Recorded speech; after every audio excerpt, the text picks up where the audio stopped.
धौलेरा में renewable energy, space और semiconductor industry को लेकर जो निवेश होने जा रहा है, उसका लाभ भी भावनगर को मिलने वाला है। क्योंकि एक प्रकार से वो भावनगर का पड़ोसी इलाका डेवलप हो रहा है और वो दिन दूर नहीं होगा। अहमदाबाद से धौलेरा, भावनगर, ये पूरा क्षेत्र विकास की नई नई ऊंचाइयों को प्राप्त करने वाला है। भाई और बहनों, भावनगर आज पोर्ट लेड डेवलपमेंट के एक अहम सेंटर के रूप में विकसित हो रहा है। इस पोर्ट की देश भर के अलग अलग औद्योगिक क्षेत्रों के साथ मल्टी मॉडल कनेक्टिविटी सुनिश्चित होगी। मालगाड़ियों के लिए अलग से जो ट्रैक बिछाया जा रहा है, उससे भी ये पोर्ट जुड़ेगा और दूसरे हाईवे, रेलवे नेटवर्क से भी बेहतर कनेक्टिविटी होगी। पीएम गति शक्ति नेशनल मास्टर प्लान ये कनेक्टिविटी की परियोजनाओं को और नया बल देने वाली है। यानी भावनगर का ये पोर्ट आत्मनिर्भर भारत के निर्माण में बड़ी भूमिका निभाएगा और रोजगार के सैकड़ों नए अवसर यहां बनेंगे। यहां भंडारण, ट्रांसपोर्टेशन और लॉजिस्टिक्स से जुड़े व्यापार कारोबार का विस्तार होने वाला है। ये बंदरगाह गाड़ियों की स्क्रैपिंग, कंटेनर उत्पादन और धौलेरा स्पेशल इन्वेस्टमेंट रीजन जैसे बड़े प्रोजेक्ट की भी जरूरतों को पूरा करेगा। इससे यहां नए रोजगार बनेंगे, स्वरोजगार की संभावनाएं बनेगी। साथियों, अलंग को दुनिया के बड़े शिप ब्रेकिंग यार्ड में से एक के लिए जाना जाता है। शायद ही कोई ऐसा हो जिसको अलंग का पता न हो। केंद्र सरकार ने जो नई व्हीकल स्क्रैपिंग पॉलिसी यानी पुरानी गाड़ियों को स्क्रैप करने के लिए जो नीति बनाई है, वो जब लागू होगी, मैं साथियों दावे से कहता हूं, पूरे हिंदुस्तान में ये व्हीकल स्क्रैपिंग पॉलिसी का सबसे पहले और सबसे ज्यादा लाभ किसी को मिलने वाला है तो आप लोगों को मिलने वाला है। इसका कारण है, अलंग के पास तो स्क्रैपिंग से जुड़ी विशेषज्ञता है। बड़े बड़े जहाजों को कैसे स्क्रैप किया जाता है, उसकी उनको जानकारी है। ऐसे में जहाजों के साथ साथ दूसरे छोटे वाहनों की स्क्रैपिंग का भी देश का ये बड़ा सेंटर बन सकता है।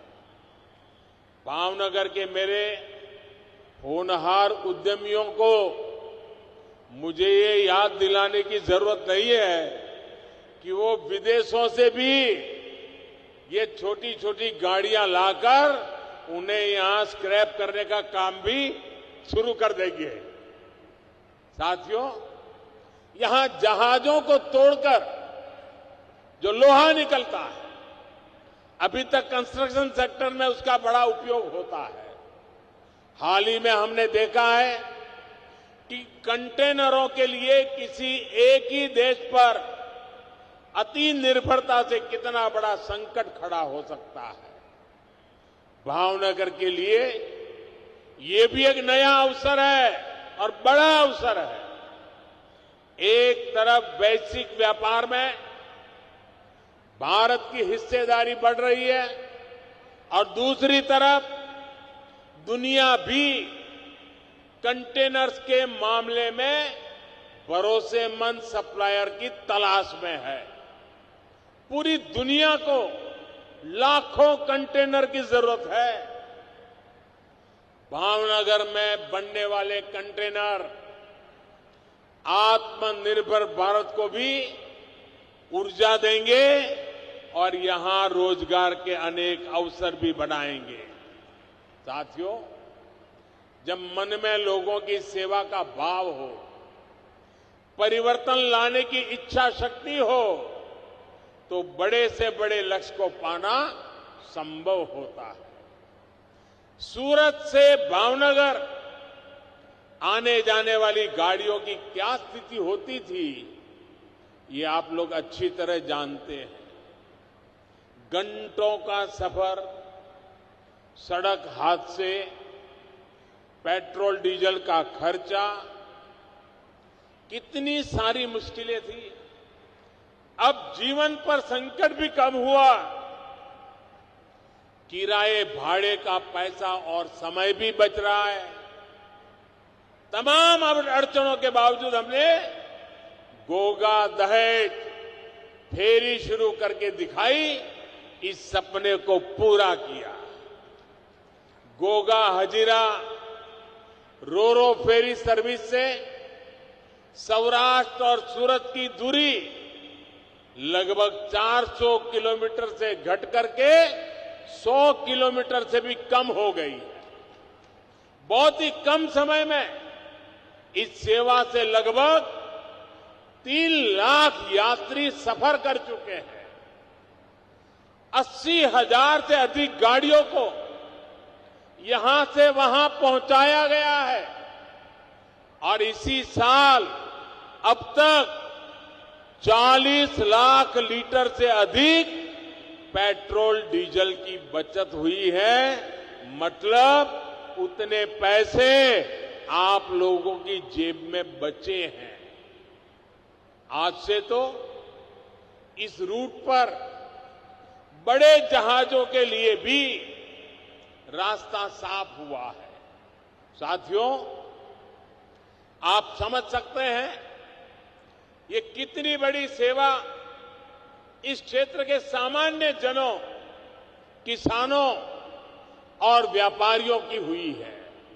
लेकिन इतना सब कुछ बिना किसी शोर शराबे के, बड़े बड़े विज्ञापन के पीछे पैसे बर्बाद किए बिना ये सारे काम हो रहे हैं साथियों। क्योंकि हमारी प्रेरणा और लक्ष्य कभी भी सत्ता सुख नहीं रहा है। हम तो हमेशा सत्ता को सेवा का माध्यम मानते हैं। ये हमारा सेवा का यज्ञ चल रहा है।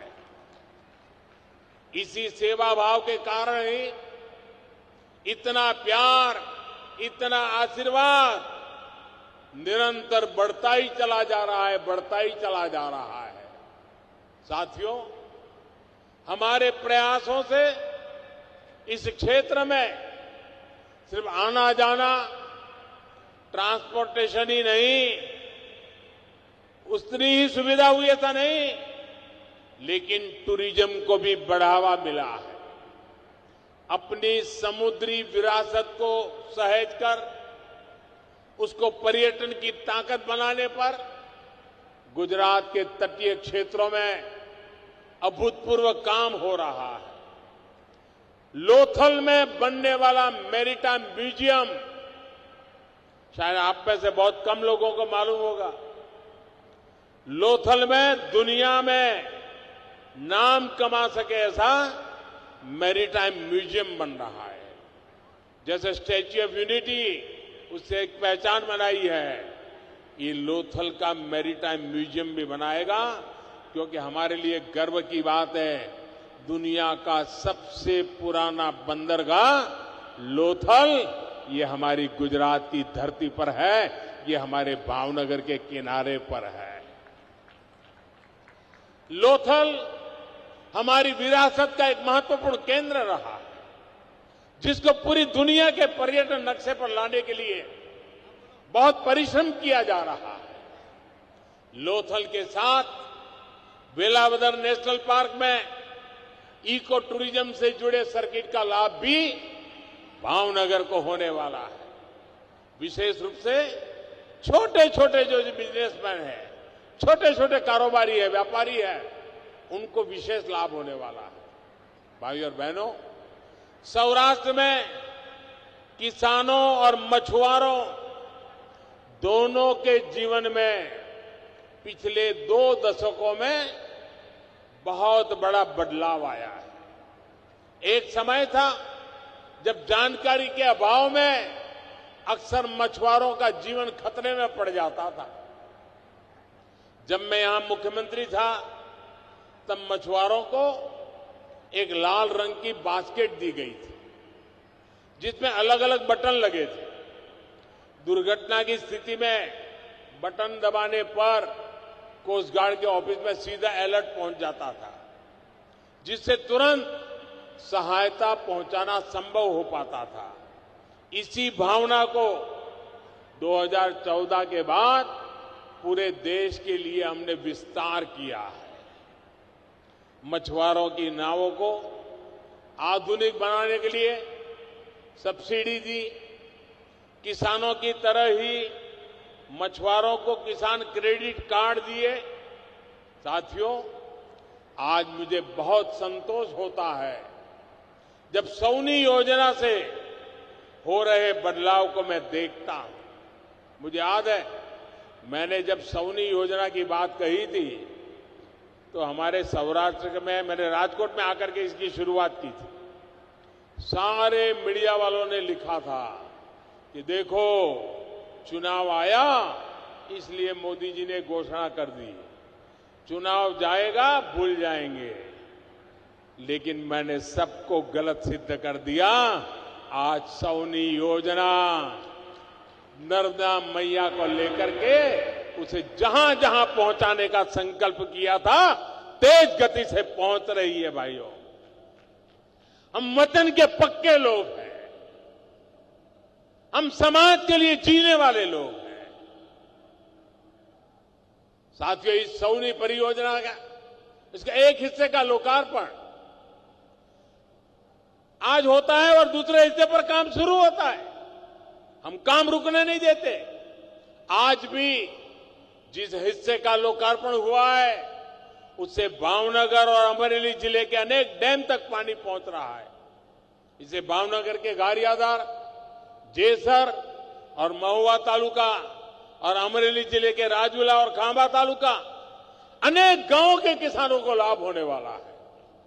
भावनगर, गिर सोमनाथ, अमरेली, बोटाद, जूनागढ़, राजकोट, पोरबंदर, इन जिलों के सैकड़ों गांवों और दर्जनों शहरों तक पानी पहुंचाने के लिए भी आज काम नए सिरे से जोड़ा गया है।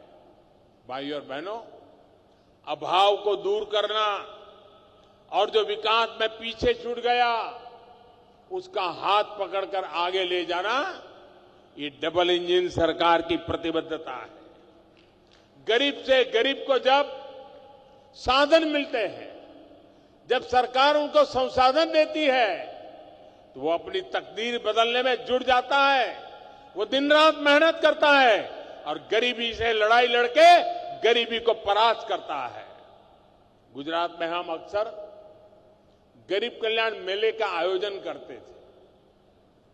ऐसे ही एक कार्यक्रम के दौरान यहां भावनगर में एक बहन को मैंने 3 पहिए वाली साइकिल दी थी।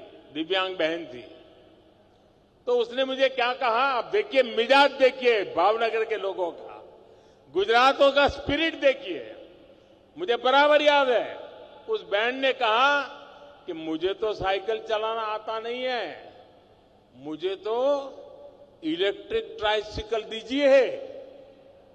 ये मिजाज है मेरे गुजरात का, ये मिजाज है मेरे भावनगर का। और ये जो विश्वास था, उस बहन के मन में जो भरोसा था, वो भरोसा मेरी सबसे बड़ी पूंजी है। भाइयों, गरीबों की यही सपने, यही आकांक्षाएं मुझे निरंतर काम करने की ऊर्जा देती है। आपके आशीर्वाद से ये ऊर्जा बनी रहे और निरंतर आपका प्यार बढ़ता चला जा रहा है। और मैं आज ये जरूर कहूंगा कि मुझे आने में कुछ साल लग गए, मैं देर से आया, लेकिन खाली हाथ नहीं आया हो। पिछले सालों का जो बकाया था वो भी लेकर के आ गया वो। અને આમાં ભાવનગરનો તો મારી પર અધિકાર છે ભાઈ।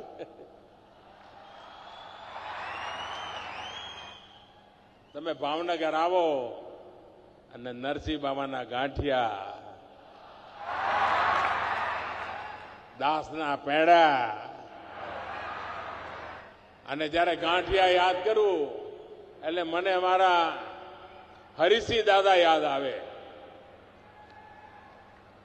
बहु वर्षों पहला हूँ नानो कार्यकर्ता तरीके त्यारे तो हूँ राजकारण में नहोतो, मने गांठिया खावानुं कोईए शीखवाड्युं होय तो हरिसिंह दादाए शीखवाड्युं। ज्यारे आवे अमदावाद तो गांठिया लेता आवे, अमे संघ कार्यालय रहीए, ये अमारी चिंता करे।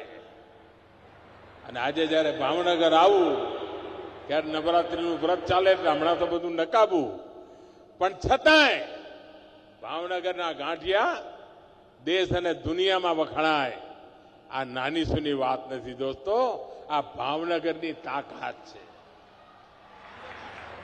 સાથીઓ, આજે વિકાસના અનેક પ્રકલ્પ લઈને હું આવ્યો છું, અનેક પરિયોજનાઓ લઈને આવ્યો છું। આ ભાવનગરની યુવા પેઢીનું ભવિષ્ય નિશ્ચિત કરનારી યોજનાઓ છે। ભાવનગરના ભવિષ્યને ચાર ચાંદ લગાવનારી યોજનાઓ છે। કોઈ કલ્પના નહીં કરે એ તેજ ગતિથી ભાવનગર વિકસે એના માટેની આ યોજનાઓ છે। અને એનો લાભ આખા સૌરાષ્ટ્રને મળશે, આખા ગુજરાતને મળશે અને દેશને પણ એના ફળ ચાખવા મળવાના છે। ભાઈઓ બહેનો, આપે જે પ્રેમ વરસાવ્યો છે, જે આશીર્વાદ વરસાવ્યા છે, આટલી વિરાટ સંખ્યામાં આપ પધાર્યા છો, હું અંતઃકરણપૂર્વક આપનો આભાર માનું છું। મારી સાથે બંને હાથ ઉપર કરીને પૂરી તાકાતથી બોલો, ભારત માતા की, भारत माता की, भारत माता की।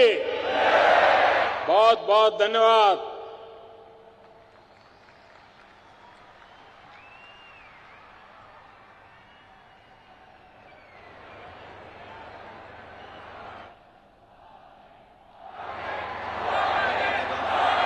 ખૂબ ખૂબ આભાર આદરણીય પ્રધાનમંત્રી શ્રી, આપના બહુમૂલ્ય માર્ગદર્શન માટે અને કાર્ય આપ કરી રહ્યા છો। તો પ્રધાનમંત્રી મોદી દ્વારા ભાવનગરમાં સભાને સંબોધન કરવામાં આવ્યું છે। લાખોની સંખ્યામાં જ્યાં જનતા જે છે, લોકો જે છે તે ભેગા થયા હતા અને આ સભાને સંબોધન કરતા પીએમ મોદીએ ભાવનગરવાસીઓની ક્ષમા માંગી। તેમણે કહ્યું કે બહુ વખત પછી હું આવ્યો છું, પરંતુ ખાલી હાથ નથી આવ્યો તેવું પીએમ મોદી દ્વારા કહેવામાં આવ્યું છે। અને ભાવનગરને વિકાસ કાર્યોની ભેટ આપવામાં આવી છે। કેટલાક લોકાર્પણ કરવામાં આવ્યા છે, કેટલાક ખાતમુહૂર્ત પણ કરવામાં આવ્યા છે। ત્યારે પીએમ મોદી દ્વારા મહત્વપૂર્ણ રીતે સીએનજી ટર્મિનલનું ખાતમુહૂર્ત કરવામાં આવ્યું છે। ઉપરાંત જો વાત કરવામાં આવે ભાવનગરને એસટી ડેપો જે છે, એસટી બસ સ્ટેન્ડ આપવામાં આવ્યું છે। ઉપરાંત જો વાત કરવામાં આવે ભાવનગરમાં પ્રાદેશિક વિજ્ઞાન કેન્દ્ર પણ ભેટ આપવામાં આવ્યું છે ભાવનગરને। પ્રધાનમંત્રી મોદીનું જે સ્વાગત છે ભાવનગરની આન બાન શાન ગણાતી એવી પાઘડી પહેરાવીને પ્રધાનમંત્રી મોદીનું સ્વાગત કરવામાં આવ્યું હતું।